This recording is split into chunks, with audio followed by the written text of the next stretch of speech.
With it being fall and the perfect time to plant a tree, I thought I would take you all through the steps of how to appropriately plant a new baby tree or shrub.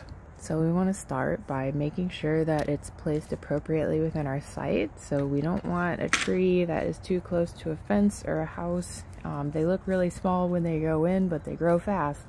So we want to make sure that they're at least half their adult width away from any structure. Now, after we've chosen the location, what you want to do is to dig a hole that is 2 to 3 times the width of the root ball of the plant that you're planting, but the same depth.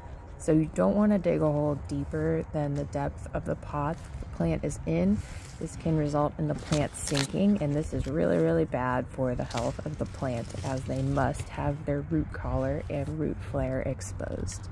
Now that you've dug an appropriately sized hole for your plant, what you want to do is gently take it out of the pot and massage the roots open. The roots can get a little bit pot bound when they've been in a circular pot for a while, especially, so give them a nice gentle massage to open them up. Some people cut them. I don't like to do that. Sometimes that can do more harm than good, but a nice gentle massage that doesn't damage the roots and helps loosen them up so they're ready to explore new soil is beneficial. Then you want to put the tree into the hole and gently backfill the hole. I don't add any sort of amendments to the hole. If you add amendments directly into the hole, you can cause the tree to develop circling roots as it goes round and round, trying to seek out all of the fertile soil within the hole that you dug, and does not make any attempt to penetrate the harder, less nutrient-dense clay soil that is surrounding it. We dug the hole wider than the tree so that we could backfill and have it be the same soil within the hole directly around the tree, but a little bit looser.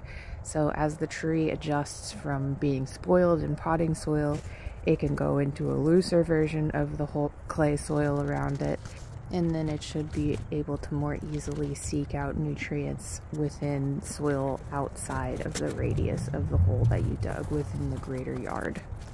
While mature trees can handle their own against grass, baby trees cannot. Baby trees actually are pretty easily to overpower with weed pressure, so the next very important step is to install some sort of weed control around your tree.